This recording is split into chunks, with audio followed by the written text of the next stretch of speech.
Awesome, awesome, awesome. This is Nick Douglas for Adventures with Sailor Girl on the dock at the Cruising Yacht Club of Australia after the SOLAS Big Boat Race with Matt Allen. What a race. Well, maybe not on the water for you guys, but still, it was such a picturesque day for it. Yeah, I mean, the SOLAS Big Boat Day, some people call it the Testosterone Cup. There was plenty of that out there.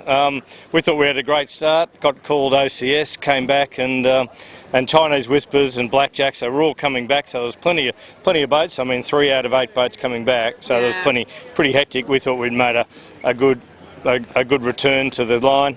The race committee called Chinese Whispers clear, even though we were a lot deeper into the line than they were, and then we went back up on the wind, and our good friends from Brindabella attacked on us, and that was sort of our day. It was sort of like rip up the ticket at that point. So we couldn't get back to Chinese Whispers, and we were hoping to have a bit of a boat-on-boat competition. But it was an enjoyable day sailing on the harbour, and probably pull out a second, I'd imagine, out of it. But what a great day with the maxi boats, and Wild Oats 11 look like, their form just continues on. And Rico was saying to me this morning, he was really surprised how much better the boat is with its modifications. It's going to be a much better all-round boat, better downhill. It's still a great VMG boat. If we get a bit of reaching, obviously Comanche will be all over them, but time will tell, and so it's still the boat to beat. It's an upwind downwind race to Hobart, and I think Rico's in the box seat, but you wouldn't, if you're on the Comanche, you wouldn't rip up your ticket on that boat at all. A little bit of reaching, they'll put miles on everybody very quickly. Yeah, and then that's what the SOLAS Big Boat Race has been about, on the water. It's been very much about a bit of a preview for the Hobart, but off the water in terms of SOLAS, I mean, we talk about this every year, but it's pretty important.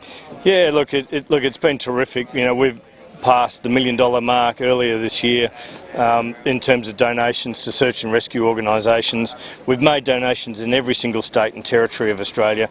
The funds really come out of the members and the Cruising Yacht Club of Australia, but the money gets applied right across the country, and it helps people from all walks of life, bushwalkers, fishers, road accident victims, all the whole community, are to benefit, from the tragic events of the 1998 Sydney to Hobart race.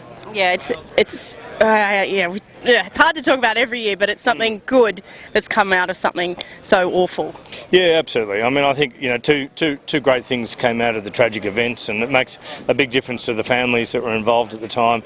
SOLAS being one of them, and much better safety procedures right across the sport, right across the world. So they're the two legacies, of those tragic events, and very keen to make sure that we continue on with that legacy and continue to help search and rescue organisations right around the country, because capital equipment, whether they be engines for the rescue boats or night vision goggles, thermal suits, all that equipment needs to be state of the art, and it's all really expensive. So it's hard to raise money for them, and we stand there ready to help them when they need extra money. Yeah, no, that's absolutely awesome, and I guess the fundraising's happened by a combination of things.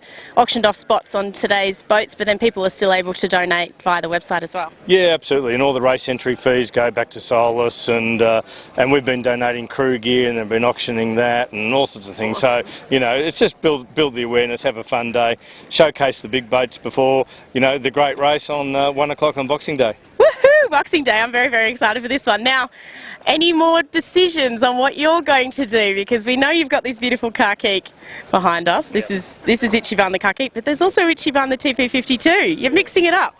Yeah, so we figure with different weather conditions, the big boat will be better if we get a big southerly, and she's built to go into big seas. The TP52 is sort of designed for more reaching running conditions, and we're sort of running our first forecast tonight.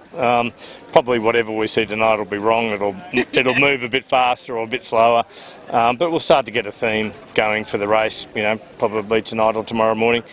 But we're not going to pick a boat anytime soon. Do you know when you have to make the cut-off?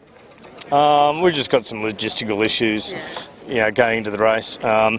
The boat, different boats have got their own safety equipment, etc. So we can pick pretty late, but probably Christmas Eve maybe. But just depends on the scenario we're looking at.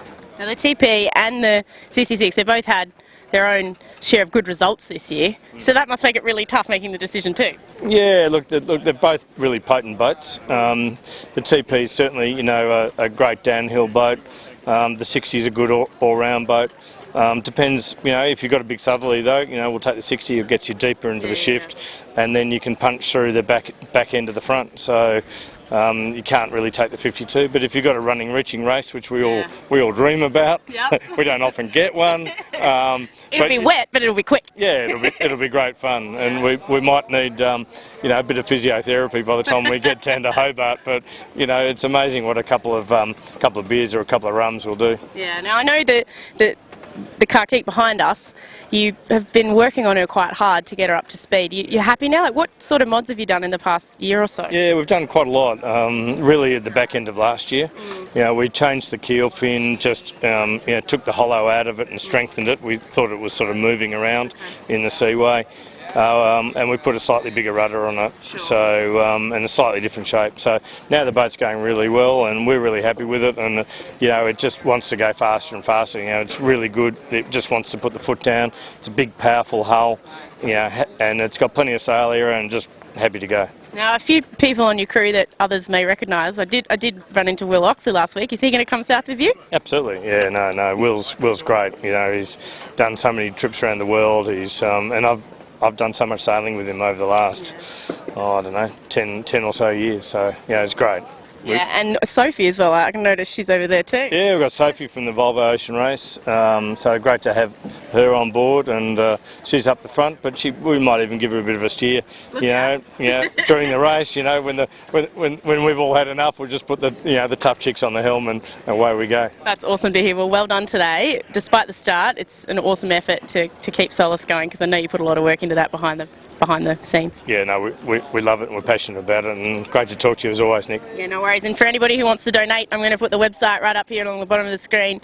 Make sure you head there, and if you're interested in helping out SOLAS, I know that there's a lot of people around the world who would really appreciate it. Anyway, this is Nick Douglas. Plenty more coming from the CYC very shortly. It's over the beaches. From now on.